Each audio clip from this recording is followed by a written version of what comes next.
as labor contractors who bring in temporary visa workers, and services for survivors are needed. But it's much better to prevent the trafficking from happening than to try to ameliorate the problems that result from it. Thank you very much. The lady's time has expired. I now recognize Ms. McKenzie for 5 minutes.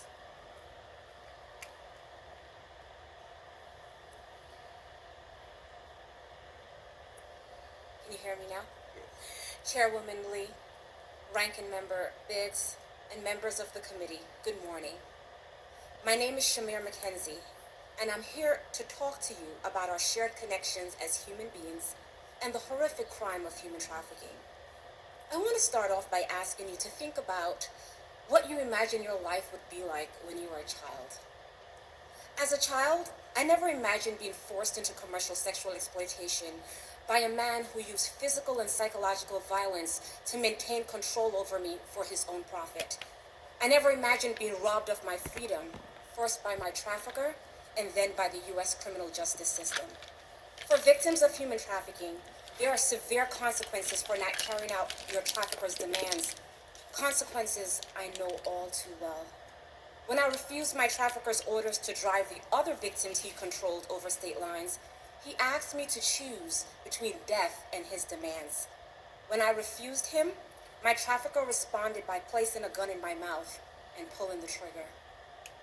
Shortly after escaping his brutality, I found myself victimized again, this time by the legal system that treated me not as a victim, but as a criminal. Knowing little about the epidemic of criminalization facing trafficking victims, or even my own rights as a victim of crime, I accepted a plea to conspiracy to commit violations of the Mann Act as a result of having driven my trafficker's other victims across state lines. In addition to leaving me with a criminal record for acts I was forced to commit, I had to register as a sex offender. I wish I had more time to tell you about the details of my story, but I want to tell you that my story is not unique. For the last 11 years, I have dedicated my life to this anti-trafficking movement. You heard in my introduction about the things that I do here in the United States, but I'm also appointed the first anti-trafficking ambassador to Jamaica and work on this issue there. I am also a member of the Just Exit Advisory Council, along with 7 other amazing survivor leaders who have lived experiences just like mine. I appear before you today to make clear that the criminalization of victims is the most pressing issue in our country's fight against human trafficking.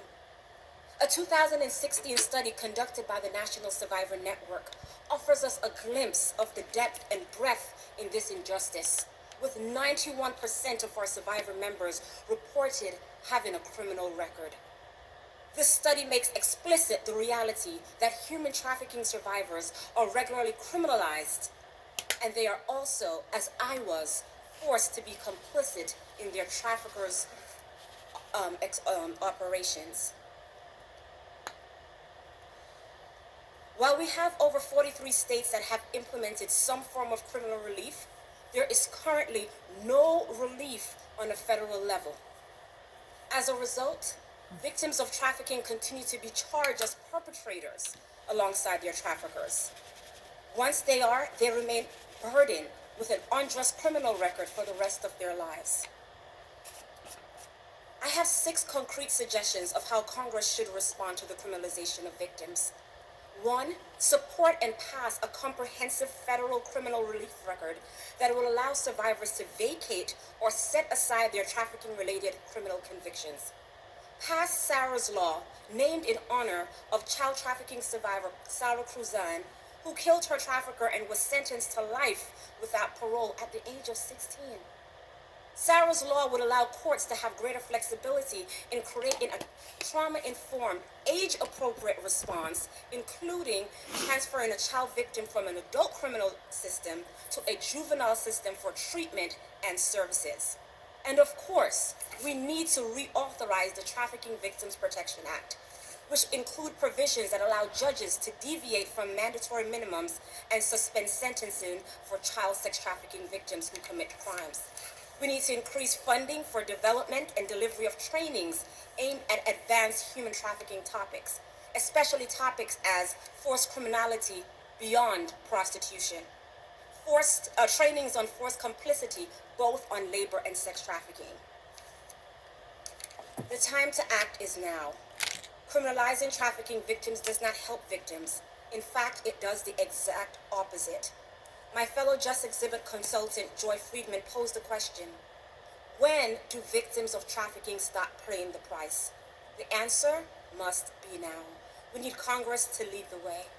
Thank you for this opportunity to share my perspective before this committee. Thank the witness for their testimony. Mr. Christian Eduardo, for 5 minutes, you are now recognized. Good morning, Chairwoman Lee and members of the subcommittee. My name is Christian Eduardo, and I am a survivor of international domestic sex and labor trafficking. I am a Latino immigrant, originally from Mexico, a member of the LGBTQ+ community, and a person living with HIV. And a human dealing with the consequences, lifelong consequences of human trafficking. Due to the barriers caused by the intersectionality of my identity, I was sexually and physically exploited when I was the most vulnerable. I am here today representing not only myself, but the thousands of voices that are often silenced. And these include survivors, people of color, immigrants, people living with HIV, people from the LGBTQ+ community, the voices of our communities, people exploited by pimps, rural owners, and sex buyers that are roaming free without any accountability. To be very honest, I sit here doubting whether I should share my story or not, because the consequences of trafficking do not end when you are free of exploitation. Telling my story can negatively impact my personal, academic, and professional path. There is no legal protection from discrimination based on what I experienced, what I survived. What if a future employer discovered the meaning behind the blank space of my resume? What is going to happen if my family and friends learn today that I was constantly raped? What if my exploiters find out that I dare to tell the truth about my exploitation? What if the buyers, the sex buyers who were raping me every day, and all the others who access my body want to retaliate against me? Who is going to protect me? Who is protecting all the survivors who raise their voices against the system of exploitation? Human trafficking is real, and I'm here to remind you, I survived it and experienced it on my own skin. Despite the Trafficking Victim Protection Act being reauthorized several times, human trafficking is still classified as a non-violent crime in many states. Survivors continue to suffer from the trauma of exploitation until our last breath on this earth. Meanwhile, pimps, brothel owners, and especially sex buyers walk free as if the harm they caused can be erased. Survivors and victims around the country are constantly criminalized and incarcerated. This is happening due to the lack of understanding about trafficking and the lack of empathy towards those engaged in the sex trade, including prostitution. We are the ones oftentimes blamed from our own exploitation. We are the ones being sentenced to jail.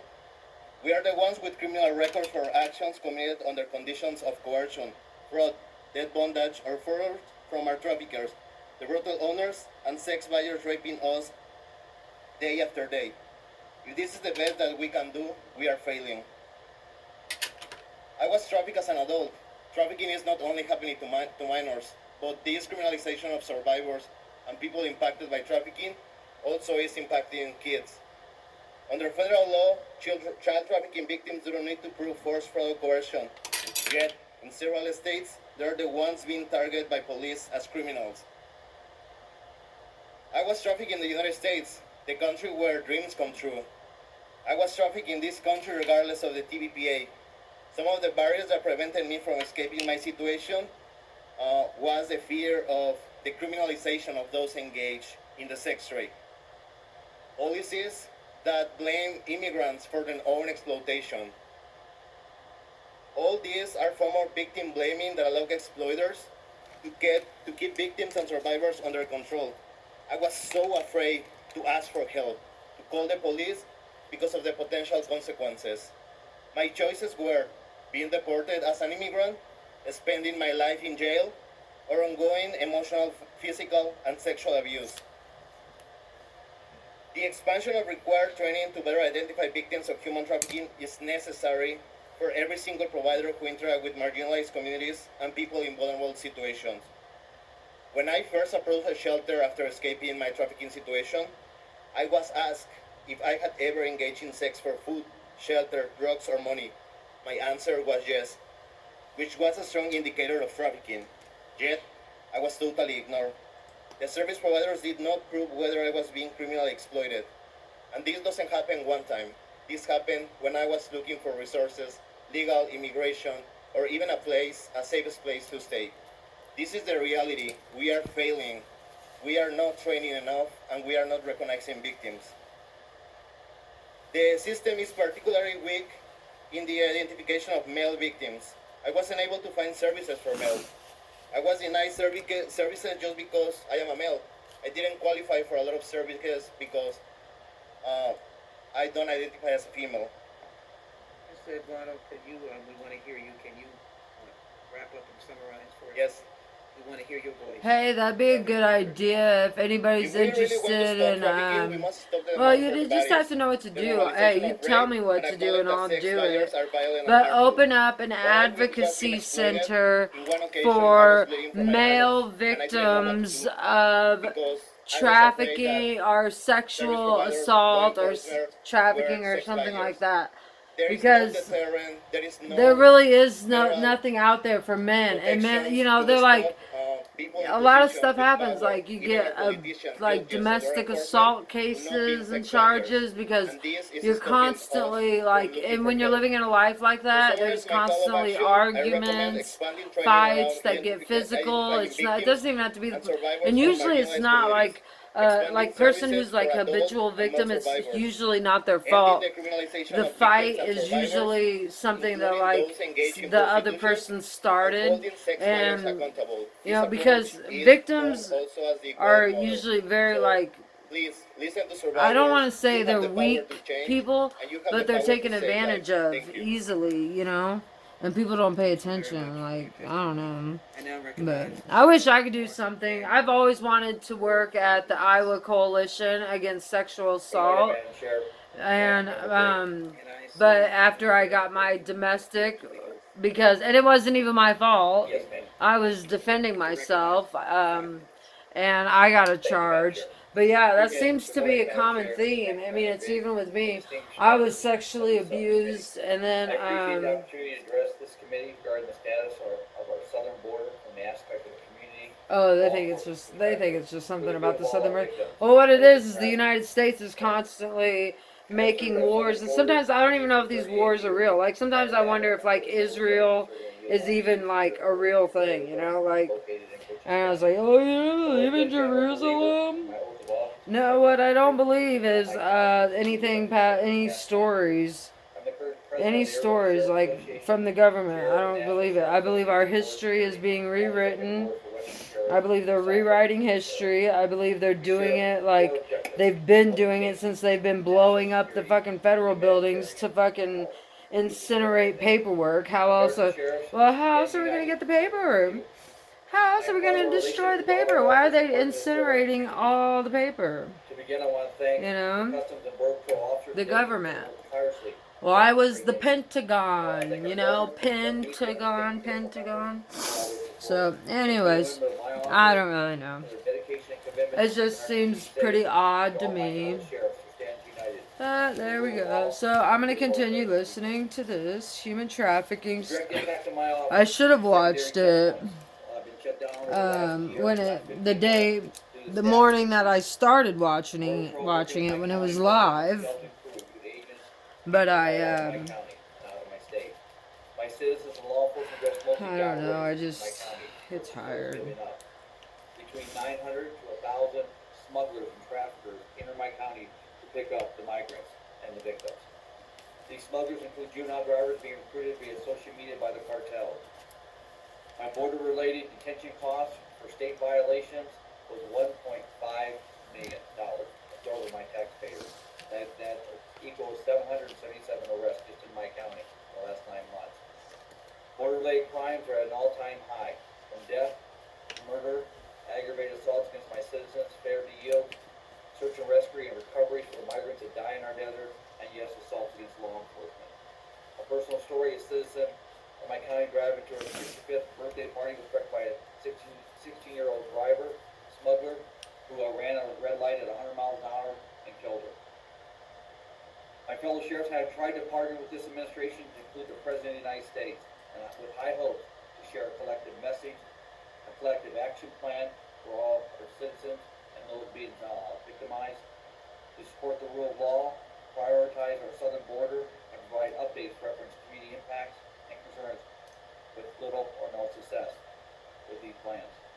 By allowing our border security mission and immigration laws to be discretionary, these criminal cartels, transnational organizations continue to be the true winners.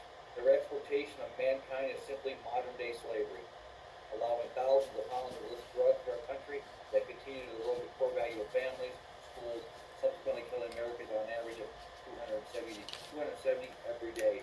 Is completely unacceptable at any level.